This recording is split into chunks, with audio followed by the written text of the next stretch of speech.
de los Juegos Centroamericanos del Caribe Barranquilla 2018 en representación de Guatemala, Jorge Alfredo Vega. Bueno, esta medalla en especial va para mi familia, que siempre están conmigo en todo momento, siempre me van a recibir como un campeón en las buenas y en las malas. Gracias Guatemala, gracias por apoyarme, gracias por apoyar a toda la delegación chapina que estamos dando nuestro 100% a ustedes, y a Dios sea la gloria siempre.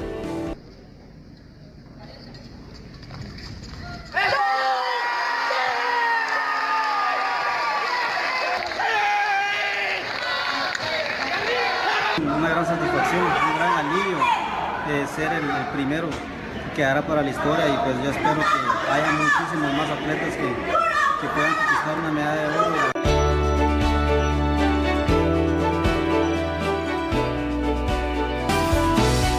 Estuve ahí, luché hasta el final y logré la presea de plata, pues contento, ¿verdad? Contento, 2 plata, logré ganar el pasado domingo en los 10,000, ¿verdad?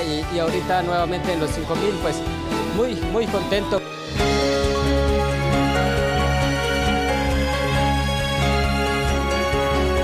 Señoras y señores, campeones, equipo compuesto, mixto, medalla de oro, Guatemala. ¡Fuerte el aplauso para ellos! Y gracias Guatemala por ese gran apoyo que nos mandan. Esta victoria es para Guatemala, esta medalla, y primeramente nos tenemos la final.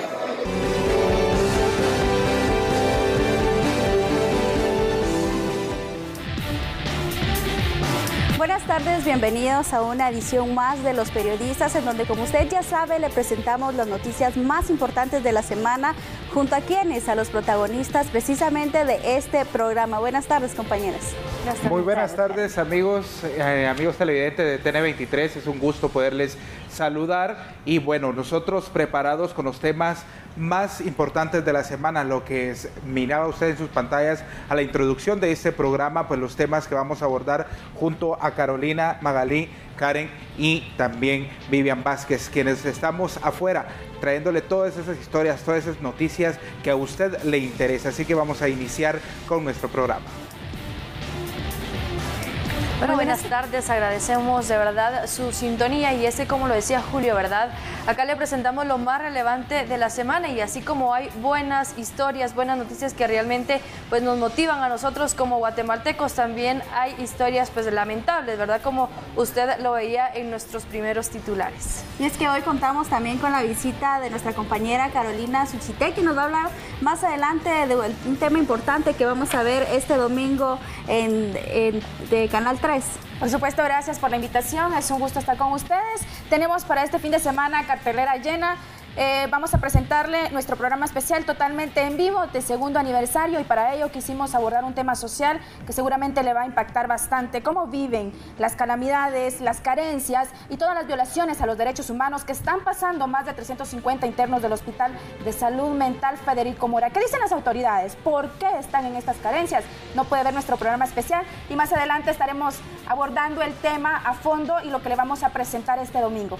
Así que está la invitación para que usted, amigo televidente, siga en sintonía de Los Periodistas y no se pierda pues ningún detalle. Y vamos a entrar precisamente con un tema que acaparó la atención de muchos guatemaltecos, y es que no es la primera vez que se da, pero lo que pasa ahora es que ya se involucran más personas. El conflicto que se da entre pilotos, imagínense ustedes, a veces van pues peleando por el pasaje, pero van a excesiva velocidad. Pero lo que sucede en este caso es que se bajan, descienden de las unidades e inician los golpes. Acá le presentamos la siguiente nota.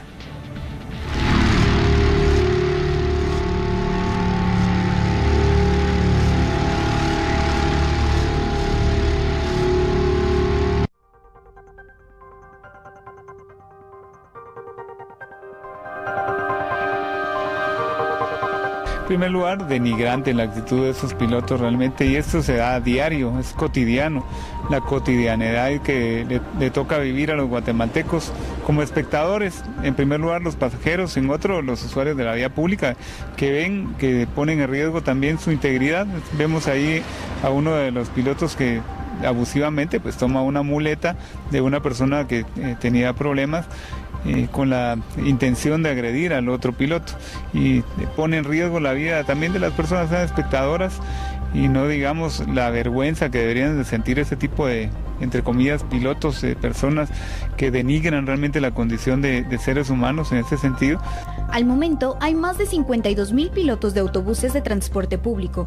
El 80% de las denuncias que recibe la PDH son por faltas de respeto de pilotos y ayudantes hacia pasajeros. Únicamente por cobro excesivo de pasaje, en lo que va del año hay 51 denuncias. 15 en transurbano, 21 en autobuses rojos y 15 en autobuses extraurbanos. Recuerde que estos actos los puede denunciar al 1555.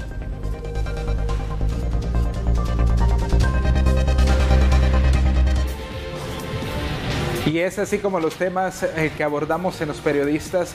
Es el primero que nosotros vamos a platicar acerca de estas peleas que se dan en las calles y protagonizadas por pilotos y también ayudantes, peleando pasaje. ¿O qué es la razón de esas peleas? Magalí, tú que has estado de cerca en la calle y has podido notar acerca de esta violencia que se vive, no solo en ataques armados, sino que también se protagonizan por pilotos y ayudantes de las unidades colectivas. Ok, muchísimas gracias. Y pues a usted, amigo televidente, queremos comentarle que vamos a tocar estos temas más importantes a lo largo de la semana. Y pues iniciamos con este del abuso, ya sea de los pilotos y de los ayudantes. También podemos mencionar que no solo se da entre ellos mismos, sino que también a los pasajeros, que pues se les puede cobrar ya sea una tarifa mayor a lo que ya está establecido, y de igual forma el abuso, o ya sea con palabras obscenas a las personas. Y pues también se puede observar los buses que siempre por la mañana regularmente nosotros estamos en la calle y si vemos que estos están repletos de personas, incluso muchos de los guatemaltecos están incluso fuera de la puerta de los buses, corriendo el riesgo de perder la vida o caer directamente pues en la carretera por donde ellos transitan, ¿verdad? Y es que cuántas veces no nos hemos topado con estas peleas entre pilotos de buses, incluso también los ayudantes, o también de estos pilotos que confrontan a los pilotos de vehículos, también por todo esto del pasaje, se chocan. Entonces esto ya crea una controversia, una pelea entre pilotos tanto de los vehículos particulares como entre ellos mismos, ¿verdad? Y accidentes muchas veces, y las personas, los pasajeros, como siempre, son los que terminan perjudicados. Pero ya saben, algo muy importante, ya lo decía la Procuraduría de los Derechos Humanos, 1555 es el número al que usted puede llamar y denunciar estos abusos, por decirlo así, porque son abusos. Son pilotos y ayudantes que en vez de darle un transporte como los guatemaltecos nos merecemos, pues nos dan este tipo, arriesgando también muchas veces la vida de los pasajeros que llevan. Exacto, un factor clave en este caso es el exceso de velocidad que muchas veces los pilotos tienen ya para pelear el pasaje, y pues eso lo podemos ver reflejado en las paradas de los autobuses, donde sí se ve mayor personas ahí esperando el bus donde ellos necesitan para transportarse, ya sea a su trabajo, hacia sus hogares o a cualquier lugar al que ellos van. Y pues como yo les comentaba, así es el exceso de velocidad que muchas veces afecta mucho, y pues a causa de esto llegan a perder el control, colisionando ya sea con otros buses o con otros automóviles. Y pues así es como sí se van dando los accidentes de tránsito, y pues las personas más que todo son los que pueden resultar dañados a causa de esto. Y es que también lo impactante que se logra observar en el video es una persona con capacidades diferentes. Ven ustedes ahí con unas muletas, no le importa, las tira y se va encima de la otra persona, incluso se ve cómo va hasta gateando para alcanzarlo y continuar la pelea. Y es que precisamente en la mañana es cuando se ve más este problema.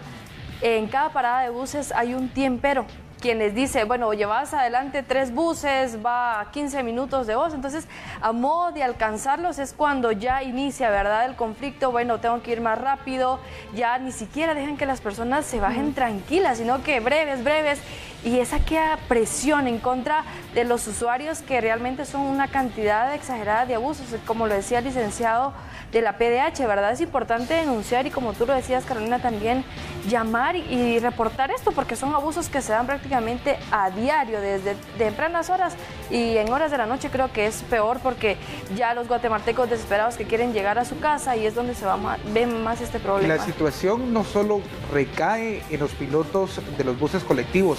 Hoy estaba precisamente a la altura de Ciudad Real, y por la cola que se hace, porque hacen carriles reversibles, pues solo abren un carril hacia el sur, y esto provoca grandes filas de vehículos, y estábamos haciendo una entrevista con mi compañero Pedro Calel, y cuando estábamos en plena entrevista comenzamos a escuchar pues la legata y los golpes que se daba un piloto de un transporte de gas propano con un piloto de un taxista pirata.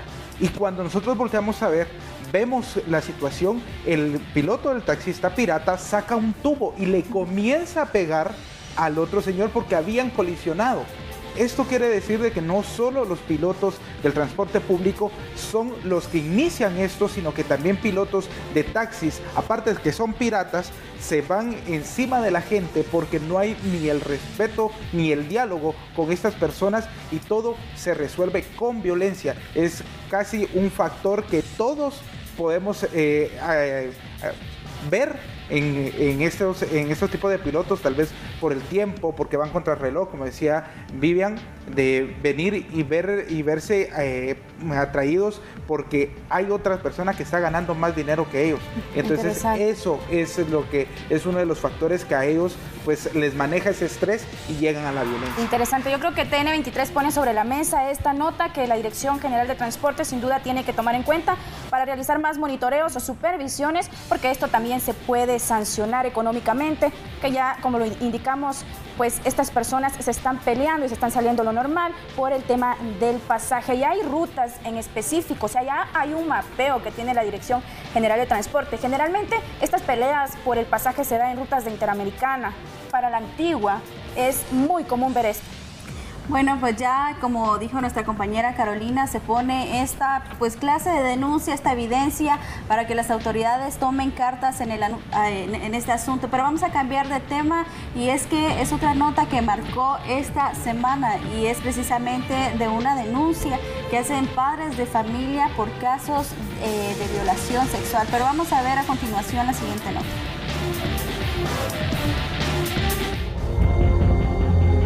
Hay algunos departamentos en donde es increíble que no se reporta mayor cantidad de casos o que queda a discreción. En el tema de salud, yo quiero ser honesto también, han habido avances significativos, pero también hay médicos que cuando los niños se presentan por una fractura que pudiera ser vinculada, por ejemplo, generalmente los niños se presentan a los hospitales por dos situaciones, o por quemaduras o por fracturas, ¿verdad? Que los padres no pueden atender dentro de las casas. Cuando los padres llegan, generalmente refieren una historia que no coincide con lo que estamos viendo. Entonces se inicia a través de los comités inmediatamente un proceso de investigación.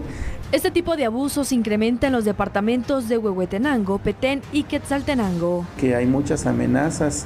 Yo creo que también los jueces no contribuyen, o no necesariamente los jueces, sino que el personal de los juzgados, que a veces una persona presenta una denuncia e inmediatamente el acusado ya sabe quién fue quien presentó la denuncia e inician unas amenazas. Si los padres de familia no denuncian, los pequeños dan indicios a otras personas de que son víctimas de agresiones sexuales o físicas. Lo primero que nosotros observamos cuando un niño está siendo víctima de un maltrato o de un abuso es un cambio en la dinámica que él maneja cotidianamente.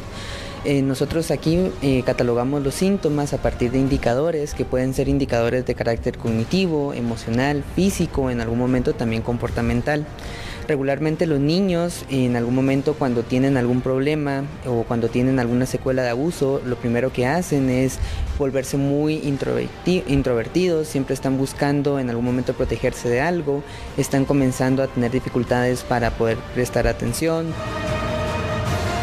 Bueno, y es que según estudios, 9 de cada 10 abusadores son familiares de las víctimas. Imagínese usted qué dato tan alarmante, pero lo más indignante es que los mismos abusadores, luego de abusar, en este caso de ya sea de sus hijas o de algún familiar, van e intimidan a los médicos para que ellos no lleguen al Ministerio Público y denuncien lo que acaban de descubrir. Él nos ponía un ejemplo de lo que sucede en Quetzaltenango. Viene la maestra y se da cuenta que una de sus alumnas era abusada por su padre. cuando ella inicia a presentar la denuncia, él va con un machete a intimidarla todos los días al centro educativo. Esto para que continúe la impunidad en contra de los menores y que nunca se haga justicia. Impresionante, compañeros. Imagínate lo que hacen con estos padres, maestros, enfermeros. ¿Qué no harán con los niños? Exacto. El miedo que les deben de tener estos menores a los abusadores, precisamente para que no digan nada. ¿Cuánto tiempo ha pasado de estas violaciones? Y hasta el momento en que se dan cuenta, pues imagínate. Las coacciones y las amenazas son tan comunes en los casos de violaciones sexuales y tenemos que entender también, y es importante que la población lo sepa, el Ministerio de Educación, en este caso los maestros, y el Ministerio de Salud, los médicos, cuando reciben casos de supuestamente violaciones, ellos tienen que actuar de inmediato, de oficio, la ley lo dice. Ellos tienen que actuar y acudir, pasar estas denuncias al Ministerio Público para que se investiguen. O sea, ya es de ley. Ellos tienen que investigar qué está pasando y de igual manera mandarle la información al Ministerio Público, porque estos casos sin duda son muy sensibles. Ya lo decías tú, el 98% de los casos de violaciones se dan en el círculo familiar. Y sin duda, las personas coaccionan, muchas veces amenazan a los niños, o se amenazan entre los familiares. Nosotros en Expedientes tocamos un caso de incesto, donde el padre abusó por varios años de su hija, desde que ella tenía los 6 años. Imagínense, y él, ¿qué hacía? Coaccionaba, decía que iba a asesinar a su madre, a sus otros hermanitos, incluso contrataba seguridad para que la cuidaran. El tema es muy, muy sensible, pero como siempre, los funcionarios que trabajan día a día por mejorar las condiciones de este país, sin duda no se van a dejar intimidar como lo hacen los maestros y los médicos. Así es, algo muy importante recalcar es que si las personas sufren de este abuso, es importante que también lo acudan a las autoridades competentes para que, como mi compañera Carolina decía, pues ya se tomen cartas en este asunto y pues se aprecie ya sea a la persona, ya sea padre de familia o algún conocido de la familia, porque eso se da muchas veces que no siempre puede ser una persona de la mayor confianza que las personas le pueden tener, en este caso los padres, y pues sí es muy importante que los niños rompan ese miedo, ya sean niños o adultos también, porque se ha dado, rompan ese miedo y pues ya directamente lo denuncien ante las autoridades para que pues esto no se quede impune, porque muchas veces los casos se quedan impunes y pues estas personas, los abusadores, se aprovechan de esto y pues ya pueden tomar como víctima a otro niño, ya sea a su hermano, a un conocido, e incluso en las escuelas los mismos maestros. Se han visto casos que también son los abusadores y por la intimidación que le dan a los niños, pues ellos no proceden ya directamente a denunciarlos y pues como están en una escuela, ya sea pública o privada, también se les recomienda que hagan este tipo de denuncias para no dejar impunes esos casos. Y hay una situación muy importante que recalcar en esto, y es porque cuando los maestros llegan a tener esos casos en las manos, se intimidan por los propios padres, como lo que ustedes decían. Cuando las autoridades llegan y les dicen cómo actuar de oficio, ellos dicen, pero cuando nosotros actuamos, la mamá dice de que no puede actuar porque es su esposo, porque es su marido, porque la ama. Y esto me parece que se da más en el occidente del país, porque allá el machismo es más marcado. Y los casos que se dan acá en la capital es porque el hombre viene del occidente del país. Hay casos registrados de Quiché, hay casos registrados en Chimaltenango, que es lo más cercano a nosotros, de Quetzaltenango, de Sololá. En Chiquimula y Jalapa, en área de Oriente, es muy sonado. También, y entonces cuando las autoridades vienen y les dicen cómo actuar de oficio, los maestros sí lo hacen, pero cuando quieren que los respalde algún familiar, no lo hacen. Quizás por la misma amenaza o por el mismo marco de machismo que existe en nuestro país. Y eso es lo más lamentable, que incluso las mamás o los padres saben del abuso de los niños, incluso se lo han dicho, pero no reaccionan a esto, no hacen absolutamente nada, pues para ya parar este abuso que los niños que ya han sido pues violentados, ¿verdad? Bueno, y es que los casos de abuso sexual son los más denunciados ante el Ministerio Público y por ende pues también vienen embarazos, más de 1.400 embarazos en menores entre 10 y 19 años se han registrado de enero a junio, pero vamos a traerle más información después del siguiente corte.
La prolongación de la canícula provocó la pérdida de cultivos como el frijol, el maíz, café y hortalizas de áreas ubicadas en el corredor seco. La CESAN ha informado que más de 100.000 familias serán las afectadas por este problema.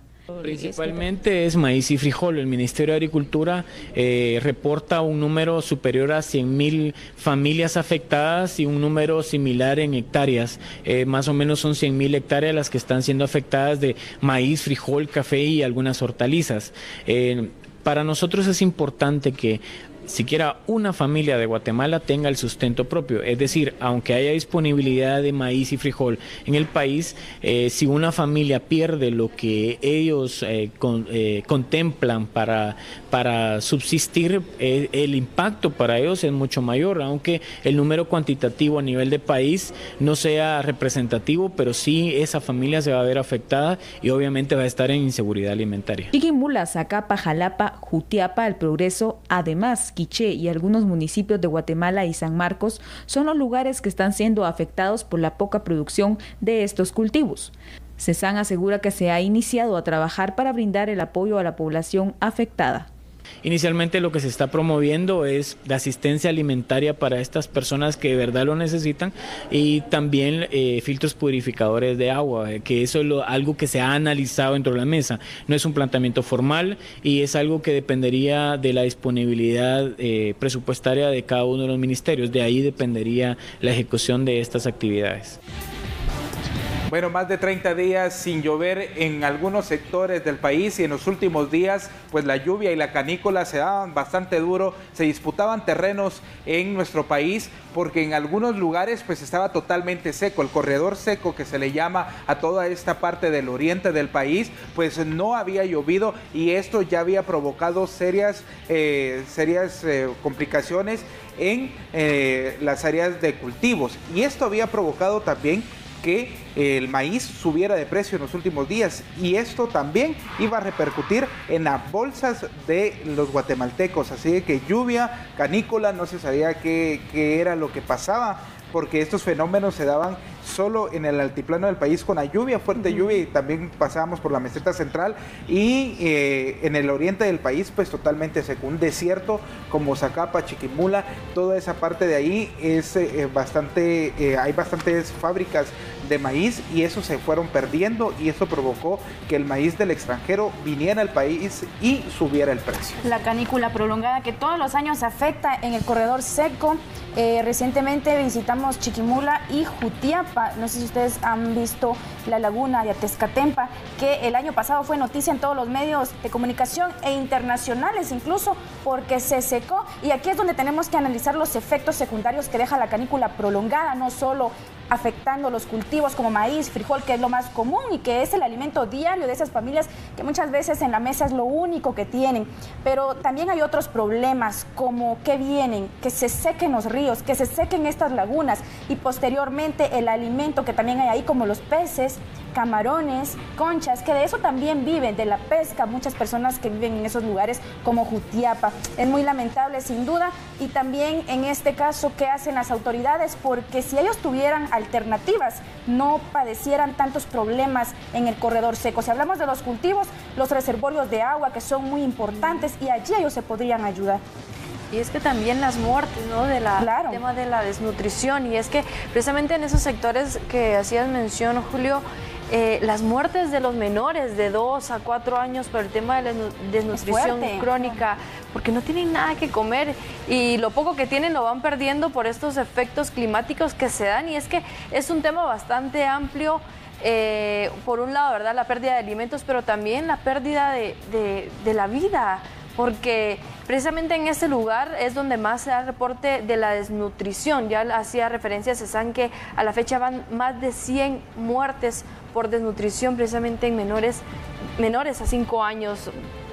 Y también este tema de los cambios climáticos afecta. ¿Por qué razón? Porque ahí hablamos de muerte por la falta de lluvia, pero en otros lugares se ven afectados por el exceso de lluvia y que también se pone en riesgo la residencia de muchas personas. Bueno, claro. Es que ya lo decía el secretario general de la CESAN, fueron más de 100.000 familias las que resultaron afectadas por esta canícula prolongada. Imagínense, más de 100.000 familias, más de 100.000 niños que también están corriendo este riesgo de la desnutrición, tal y como lo comentaba Vivi, pero que es algo que pasa todos los años, como decía Carolina, y que las autoridades aún no hayan tomado en cuenta algún plan de prevención, porque sí, bueno, ya otras veces el Ministerio de Agricultura habla de cómo prevenir, de los programas que se van a llevar a estos lugares. Sin embargo, es algo que llega cada año, esta canícula prolongada, y que las familias, estas más de 100.000 familias, se ven nuevamente afectadas con las pérdidas del maíz, del frijol, de las hortalizas, y que pues lamentablemente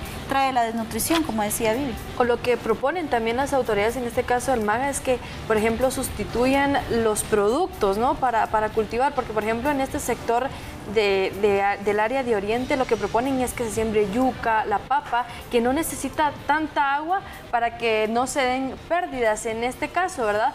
Pero las personas necesitan, imagínense, el maíz, claro, el frijol, que es lo que comen a diario. Y también hay alimentos como semillas que sí se dan en el corredor seco. Y una vez me llamó mucho la atención porque viajamos a la zona de adyacencia entre Guatemala y Belice, y en esa área la temperatura es muy alta. Nunca había ido a un departamento donde la temperatura sea tan alta. Los terrenos están áridos, quema, es impresionante, una temperatura más de 38 o incluso llega a 40, es horrible, lo peor que he visto, pero me llamaba la atención porque sembraban milpa y yo les preguntaba que por qué ellos tienen semilla especial, pero sin duda eso ya viene de apoyo de la comunidad internacional, sí, que llega y trabaja con ellos. ¿Qué se podría hacer? Estas alternativas las podría verificar el Ministerio de Agricultura o la CESAN para que también lleven ese tipo de apoyo, porque sí se puede.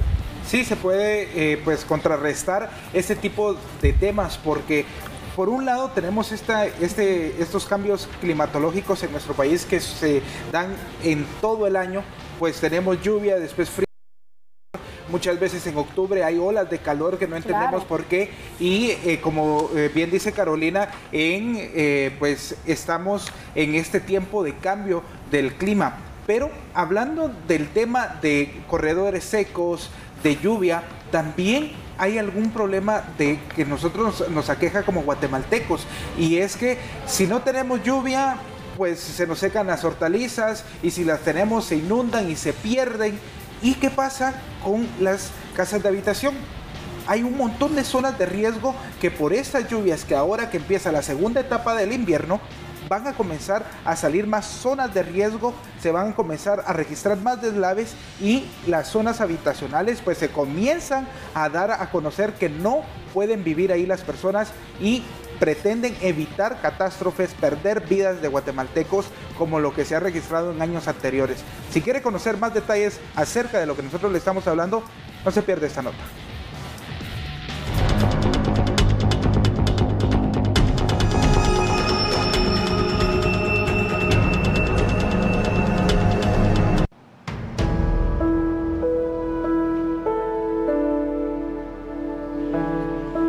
En el territorio nacional hay 10.000 puntos que pueden ser afectados por deslizamientos, inundaciones y derrumbes, especialmente los asentamientos que van incrementando con la migración de los guatemaltecos que vienen desde el interior a la ciudad capital. Puntos, por ejemplo, que nos preocupa mucho siempre para la temporada de lluvias es en las áreas que han sido habitadas en barrancos, en laderas. Solo en el municipio de Guatemala son alrededor de 300 asentamientos los que se tienen, y se tiene un estimado de aproximadamente 200.000 personas que habitan en estos lugares. Es parte del procedimiento que siempre se hace durante la temporada de lluvias, el llegar con las autoridades a nivel municipal, que también con las autoridades a nivel departamental, recordar sobre la importancia de tener los planes, estar atentos y monitorear estas condiciones que se puedan presentar. Expertos no recomiendan habitar en un suelo que tenga más de 15 grados de inclinación. Otras áreas inhabitables son La Pipa, Cerro Monterrico, Pachalí y Panacoy, asentamiento El Palmar, Los Borbollones y El Granizo 2. También parte de lo que se ha hecho es sectores que han sido declarados en alto riesgo, en donde se tiene un monitoreo. Recordemos áreas como la zona 1 de Misco, en donde 5 colonias en el 2012 fue necesario pedir que se retiraran las personas de ahí por ese problema, un deslizamiento que está activo, que es que se está dando en un proceso lento, pero que es necesario considerar sobre esta situación, este peligro de las personas de permanecer en esos lugares. Pero es el seguimiento que hemos estado realizando a nivel nacional. Las coordinadoras municipales son las que se encargan del ordenamiento territorial, pues informan a la población que está en peligro.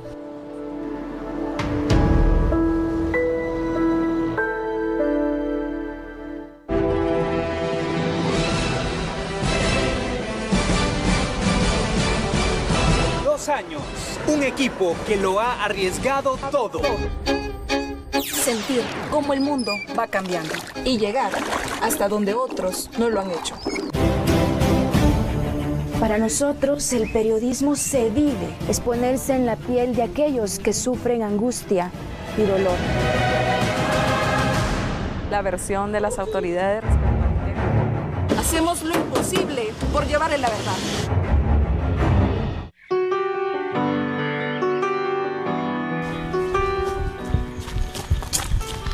El sentimiento de transmitir las experiencias vividas. En Expedientes, las investigaciones se viven intensamente. Expedientes, segundo aniversario. Bueno, pues felicidades, Expedientes. Están cumpliendo ya 2 años de estar al aire y trayéndonos estas investigaciones realmente impresionantes y llegando a donde ustedes dijeron, a lugares donde nadie más ha llegado. Sí, gracias chicos, la verdad es que estamos muy contentos, muy emocionados porque como equipo hemos logrado bastante. Recuerdo como si hubiese sido ayer cuando me dijeron si quería pertenecer a este programa, me enseñaron cuál era el formato.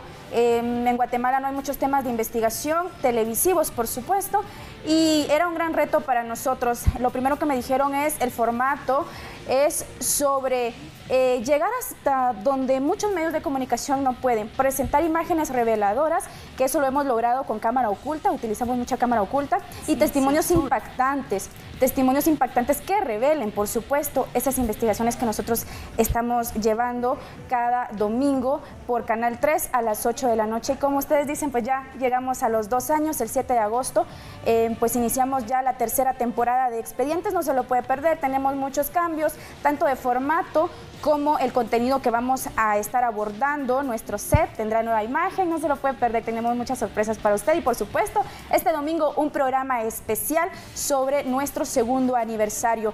Pero aunque estemos en celebración, no podemos dejar los problemas que aquejan al país y uno de ellos es la salud mental en Guatemala. Por eso, 619 días después regresamos al Federico Mora, y les digo esto porque ustedes recordarán que nosotros en noviembre del 2016 por primera vez ingresamos al Federico Mora y le presentamos al país cómo viven estos pacientes que están olvidados por la sociedad. Pues ahora regresamos 619 días después y la situación sigue igual o peor. Las condiciones no han cambiado. Y por eso le vamos a presentar este programa especial en nuestro aniversario, pero abordando siempre el tema de los pacientes que se encuentran recluidos en el Hospital de Salud Mental Federico Mora, como lo vemos en el promocional que está en estos momentos en pantalla.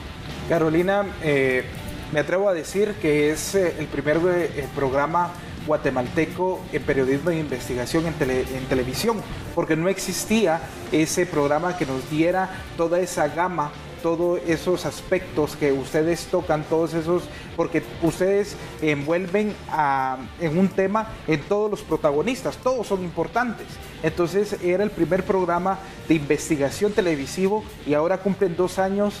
Quizá podrían venir más temas más fuertes de los que han tocado, porque este del Federico Mora es bastante fuerte, también la trata de personas, lo que ustedes han hecho, han llegado hasta el punto de arriesgar su vida para poder entregarle a los guatemaltecos esas investigaciones que nadie pues se atreve a tocar. Podrían haber más temas más fuertes que ustedes están dispuestos como periodistas y todo el equipo que hace Expedientes en esta nueva temporada. Sí, yo creo que tenemos muchos temas en puerta ya, aprobados por supuesto, y muchos de ellos son muy fuertes, donde llegamos y le mostramos a la población quiénes son los responsables de hacer estas anomalías, por decirlo así, en nuestro país. Por supuesto, tenemos temas que no podría yo contarlos acá porque son temas muy fuertes y como expediente siempre nos reservamos esa información hasta el día que lo vamos a presentar. También por seguridad lo hacemos y no le podría yo dar muchos detalles de los temas que vamos a abordar en los próximos meses, pero lo que sí le puedo decir es que venimos muy fuerte trayéndole como siempre innovación. Estamos utilizando muchas imágenes con dron, con GoPro, imágenes que sean del agrado del público, porque creo que nuestra audiencia se lo merece y por eso queremos mejorar la calidad en nuestros programas para que usted lo vea. Como le digo, nueva imagen. Bueno, y con toda esta tecnología, ¿podría Expedientes ir al cementerio a grabar fantasmas? Nos han pedido muchos programas de este tipo, pero generalmente los temas que nosotros abordamos son muy serios y de denuncia, que hay que decir, y son temas que llegan a nuestra redacción, como el Federico Mora, que llegó a nuestra redacción. Recuerdo hace algunos meses que nos ingresa un correo y nos denuncian las calamidades que están pasando los pacientes y sobre todo también el personal que trabaja ahí, porque hay que decirlo, o sea, el Ministerio de Salud le asigna el 1% del presupuesto, de su presupuesto, al Hospital de Salud Mental, que son 54 millones de quetzales. ¿Qué puede hacer? Más de la mitad de ese presupuesto se va en pago de personal administrativo. Un enfermero cuidando un pabellón del hospital psiquiátrico donde tienen a 60 pacientes, o sea, no se puede hacer mucho. Esto envuelve a todos, a pacientes y de igual manera a los trabajadores que están día a día. Pues ingresa esta denuncia y por eso nosotros quisimos regresar, porque también hay que decir que Guatemala tiene una demanda internacional por la Corte Interamericana de Derechos Humanos. Existe una organización internacional que supervisa todos los hospitales psiquiátricos del mundo y Guatemala no es la excepción, ha colocado una demanda también. O sea, el tema es muy fuerte, es muy sensible y también queremos llegar hacia la sociedad, que es muy importante. Muchas veces nosotros hablamos del gobierno y del Estado, que es muy importante que hagan su trabajo como tal, porque para ello nosotros los elegimos. Pero también como sociedad, esta parte de la sociedad que muchas veces si hablamos de salud mental, los olvidamos. Las propias familias han abandonado. El 75% de las personas que están en el hospital psiquiátrico pueden tener una vida normal. Lo que pasa es que la familia los ha abandonado.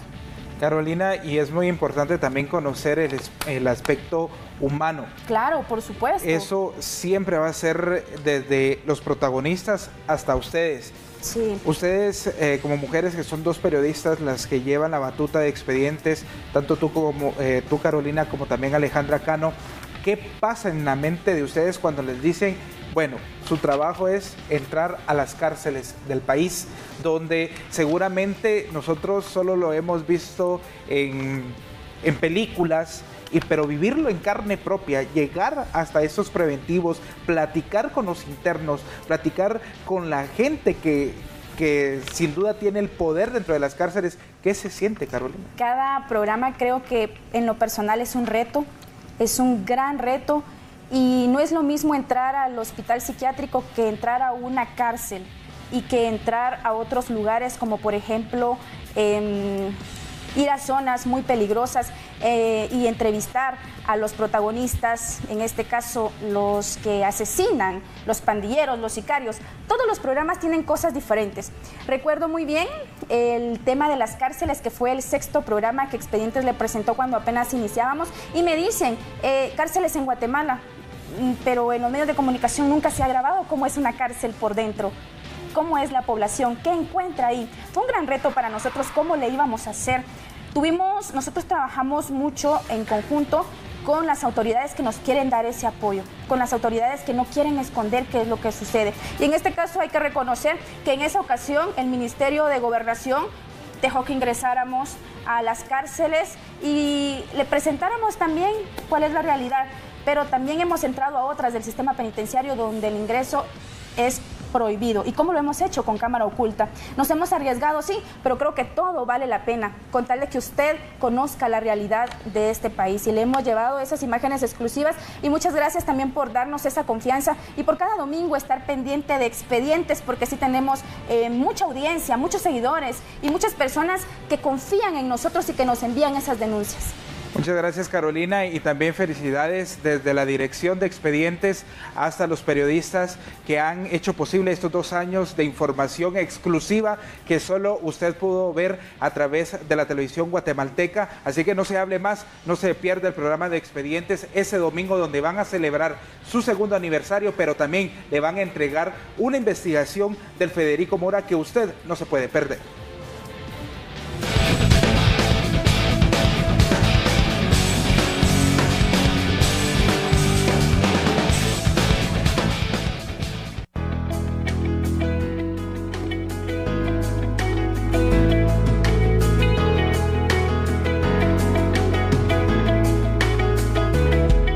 Este es un homenaje para nuestros atletas, esos hombres y mujeres guatemaltecos que llegaron desde cualquier rincón del país a la ciudad capital, con la ilusión de un día darle una alegría a nuestra gente, y hoy lo han logrado. Se levantaban temprano para acudir a los entrenos, no importa si hacía calor, frío o llovía, a todas esas jornadas de mucho esfuerzo y sacrificio. El sudor derramado en esos entrenos extenuantes y, por qué no decirlo, a esos fracasos que conlleva la preparación. Pero todo eso tiene un premio, y hoy lo tienen. Es el reconocimiento de toda Guatemala, para quienes tuvieron medalla y también para los que se quedaron en el intento. Como sociedad, les decimos gracias. Son emociones muy lindas que las que uno vive ahorita. Lastimosamente uno puede expresarlas como uno realmente se siente, pero al final cuando se viene este tipo de resultados ganamos todos, y qué mejor manera que agradecerles que una medalla de oro para Guatemala. Contento, ¿verdad? Contento, 2 plata, logré ganar el pasado domingo en los 10,000, ¿verdad? Y ahorita nuevamente en los 5,000, pues muy contento, ¿verdad? Y por ese gran logro en mi persona, ¿verdad? Vamos a seguir trabajando para seguir mejorando y para estar en una próxima, ¿verdad?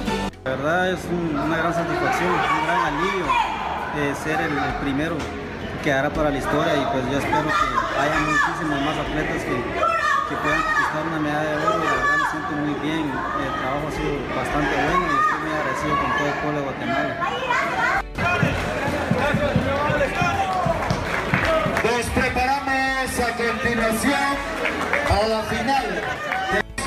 Nos preparamos para la primera premiación de esta noche en el marco de Juegos Centroamericanos.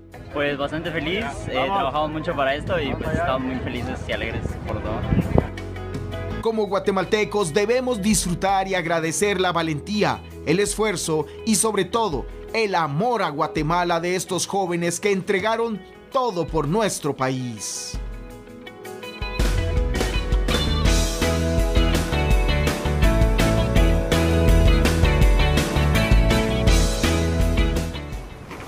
Bueno, y esta es la parte interesante y bonita también de este tema de noticias. Imagínense ustedes qué felicidad para nosotros como guatemaltecos, más de 70 medallas. Vean ustedes qué felicidad y qué orgullo, ¿verdad?, ser guatemaltecos con estas noticias tan grandes. Más de 21 medallas de oro. Se merecen un fuerte aplauso, de verdad, de todo el país, y los tiene que recibir sin duda con orgullo. Muchas veces en Guatemala se le apuesta más en temas de presupuesto al deporte, al fútbol, pero a ellos no, y son ellos los que dan más alegrías, ¿no? Y ante tantas noticias negativas, yo creo que esta es como algo muy bonito, positivo. Así es, son guatemaltecos que en realidad están poniendo en alto el nombre de Guatemala internacionalmente, cabe destacar.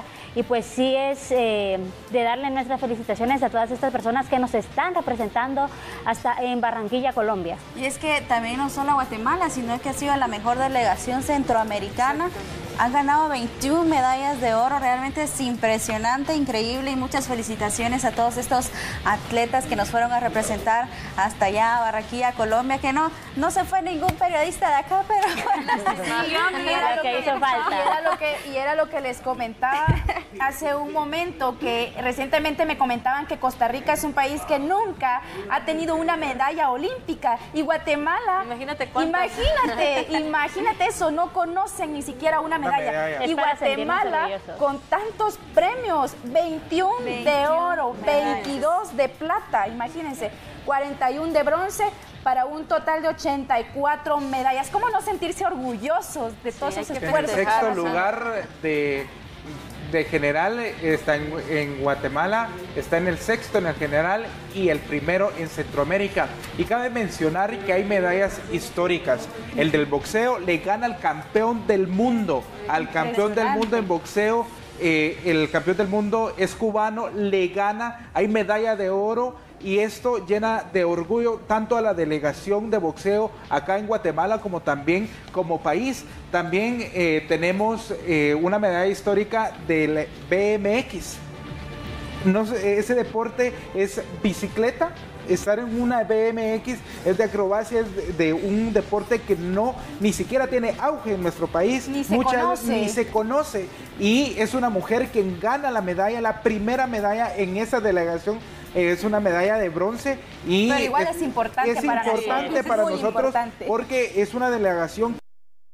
Y después los tiros combinados, los hermanos Brol, todos los deportistas que nos han llenado de orgullo, también el de Zacapa, Kevin Cordón, en badminton, que siempre nos ha dado sorpresas, ha ganado oros, ha estado muy cerca de llegar a la presea olímpica, como lo hizo Eric Barrondo, que tiene ese precedente en Guatemala como la primera medalla olímpica, pero somos un referente en Centroamérica y necesitamos más apoyo para estos atletas. Sabemos que el fútbol pues es la pasión de todo el mundo, pero ellos son esa semilla que nos llenan de orgullo, nos llenan de ese sabor en la garganta, decir que somos guatemaltecos y que vamos muy bien ganando oro, nos bañamos en oro todo el día, cada vez que hay en esa competencia. Sí. Exactamente, y me llena de orgullo decir de que conozco a uno de los al boxeador que es de Petén, y también me llena de orgullo decir de que tengo familia que es federada. Tengo 2 cuñados que son luchadores olímpicos. Wow, y ellos han luchado. Hay un ganador centroamericano que es mi cuñado más pequeño y ellos se merecen el respeto. Por supuesto, ojalá todo esto sea un precedente o marque un precedente en Guatemala para que tanto el Estado les pueda dar más presupuesto y como sociedad los apoyemos, no solo en las buenas como ahora, también en las malas, porque muchas veces pasan situaciones muy difíciles. Bueno, y con esta buena noticia pues cerramos este programa. Gracias por acompañarnos y lo esperamos el próximo viernes con los protagonistas, precisamente los periodistas. Nos vemos.